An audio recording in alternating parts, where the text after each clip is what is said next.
वसुधाचा स्वर्गवास होऊन नुकताच महिना झाला होता. अंतिम संस्कार होईपर्यंत थांबलेले पाहुणे मंडळी आपापल्या घरी गेली होती. मुलगा जर्मनीला जॉब करत असल्यामुळे तो लगेच निघून गेला.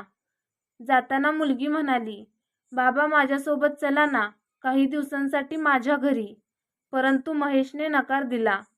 सगळेजण निघून गेल्यानंतर रात्री त्याला भयंकर शांतता जाणवू लागली. 45 वर्षांच्या सहजीवनात असं कधीच एकट्याने राहण्याची वेळ आली नव्हती. त्याला वसुधासोबत घालवलेले दिवस आठवू लागले. आपण कितीही चिडलो, रागावलो तरी ती नेहमी शांतच असायची. कधी भांडण, वाद झालेले सुद्धा आठवत नव्हतं. सर्वांच्या दृष्टीने आमची जोडी आदर्श होती, कारण वसुधा होतीच तशी, नेहमी हसत खेळत मिळून मिसळून राहणारी. महेशने कधी विचारही केला नव्हता की वसुधा आपल्याला असं सोडून जाईल. तुझ्याशिवाय कसं जगू मी? तुझ्याशिवाय आयुष्याची कधी कल्पनाच केली नाही. मला असं अर्ध्यावर का सोडून गेलीस? कसं जगू मी आता तुझ्याशिवाय? महेशला हुंदका आवरला नाही. त्याचं वसुधाशी लग्न झालं तेव्हा ती अगदी 22 वर्षांची, उच्च शिक्षित होती. लग्नानंतर तिला बँकेत मॅनेजरपदी नोकरी लागली आणि नोकरी आणि घर दोन्ही जबाबदाऱ्या व्यवस्थित पार पाडू लागली. 2 जुळी मुलं झाली, 1 मुलगा आणि 1 मुलगी. आणि आयुष्याला एक नवीन वळण मिळालं. पुढे मुलं चांगली शिकून नोकरीला लागली. मुलांची लग्न झाली आणि त्यांचा संसार सुरू झाला. आता वसुधा रिटायर्ड झाली होती. तिने ठरवलं होतं की रिटायर झाल्यावर दोघेच मस्त फिरायचं, एन्जॉय करायचं. नोकरीमुळे दोघांना बाहेर कुठे फिरायला जाता आलं नव्हतं आणि अचानक निघून गेली. हृदयविकाराचा झटका आला आणि हॉस्पिटलला पोहोचण्याआधीच तिचा जीव गेला. महेशने डोळे पुसले आणि हातपाय धुवून कपाट उघडलं. त्याला हवा असलेला शर्ट दिसला नाही म्हणून कपाटाच्या वरच्या कप्प्यात हात घातला तर एक डायरी खाली पडली. त्याने ती डायरी उचलली आणि उघडून वाचू लागला. लग्नाला फक्त महिनाच झालाय. सासरचं वातावरण खूप विचित्र आहे. घरात सारखी भांडणं होतात आणि भावाभावांचं पण जास्त पटत नाही. सासू सासरे सारखे भांडत असतात. नवऱ्याचा स्वभाव तसा चांगला आहे पण स्वतःचंच खरं म्हणणारा. एकदा दोनदा माझी बाजू समजावून पाहिलं पण तो आपला ऐकणारा नाही हे समजलं आणि त्यामुळे नवरा म्हणेल तेच खरं असं म्हणून जगायचं ठरवलं. बरंच काही लिहिलं होतं. महेश पानं पलटवत होता. आमच्या लग्नाचा आज पहिला वाढदिवस. ह्यांना म्हटलं आज मस्त बाहेर फिरायला जाऊ, सिनेमा बघू आणि बाहेरच जेवण करू. तर म्हणाले, हे सगळं मला नाही आवडत.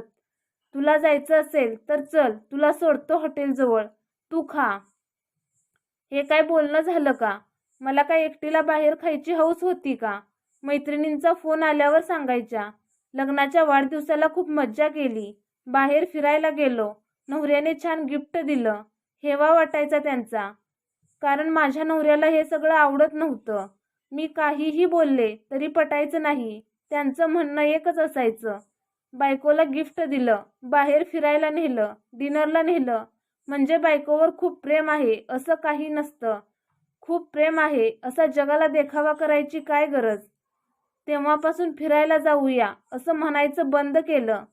एकदा माझ्याकडे आई आलेली. आमच्या गप्पाटप्पा सुरू होत्या. मुलांनी इकडे तिकडे पसारा केलेला. हे ऑफिसवरून आले. पसारा पाहून यांचं डोकं तापलं. माझ्यावर चिडले. मी म्हटलं, करते हो साब, जरा थांबा थोडा वेळ. पण माहीत नाही काय इगो हर्ट झाला ते. लगेच अंगावर धावून आले. माझ्यावर हात उचलला. हे सगळं बघून आईच्या डोळ्यात पाणी आलं. मलाही खूप वाईट वाटलं. खूप राग आला होता. हे सगळं सोडून निघून जावं असं वाटलेलं, परंतु विचार केला, जाऊ दे, नवऱ्याचा राग उतरला की नीट बोलतील. पण कुठलं काय, आपण चुकीचं वागलोय, बायकोचं मन दुखावलंय याचं नवऱ्याला जराही पश्चाताप झाला नाही. सगळं विसरून गेले, परंतु मी ते सगळं विसरू शकले नाही. मनाच्या एका कोपऱ्यात बंद करून ठेवलं.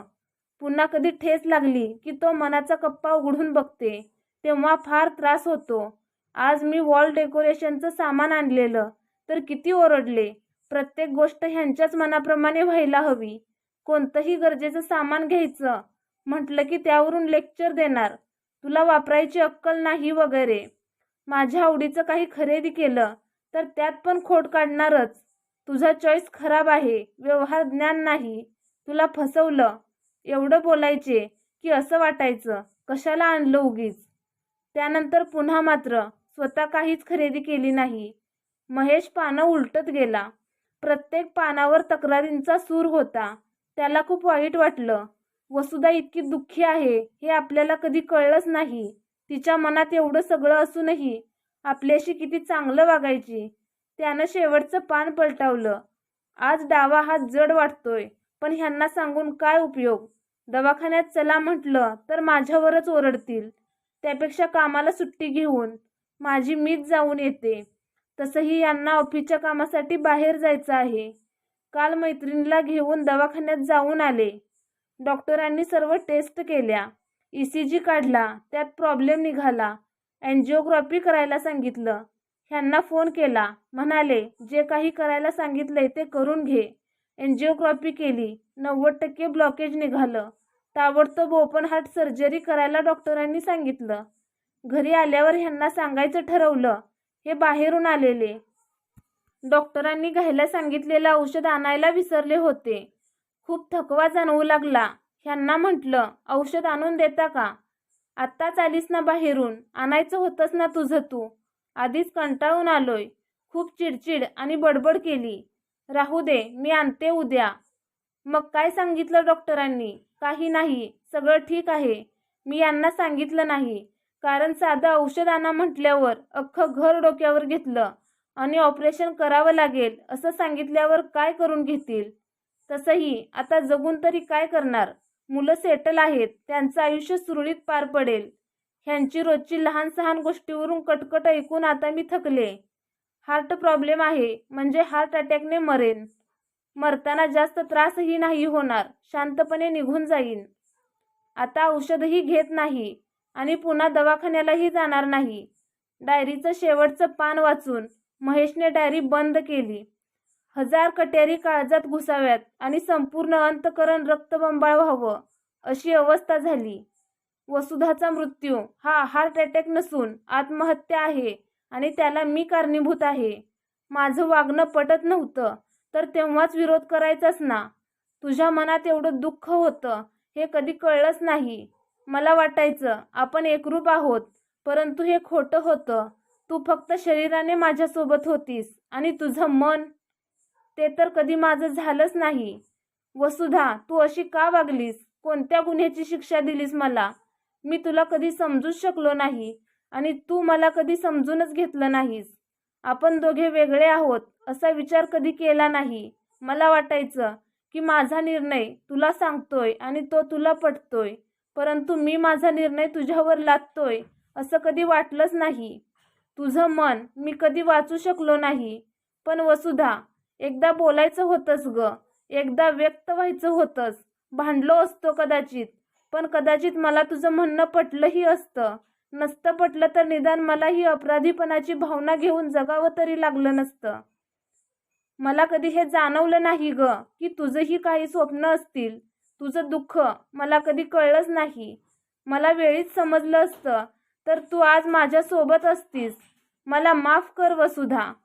मित्रांनो, प्रत्येक नवऱ्याने वेळीच आपल्या बायकोच्या भावना समजून घेतल्या पाहिजेत, कारण वेळ निघून गेल्यावर पश्चाताप करून काहीच उपयोग होणार नाही.